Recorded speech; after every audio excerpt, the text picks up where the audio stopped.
Hello दोस्तों, सो हो गया है मेरे को कोल्ड और कोल्ड का मुझे इलाज यहाँ पे मिल चुका है। ये है डाबर हनी टच का हॉट सिप आयुर्वेदिक काढ़ा। सो फ्रेंड, बनाना भी बड़ा आसान है इसको।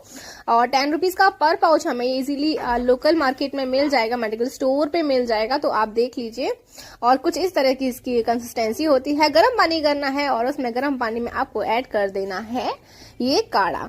इसके अंदर मिलेगी तुलसी, सुनिधि, काली मिर्च, मुलेठी, जो कि गले को करेगा एकदम चकाचक। सो पीजिए और अपने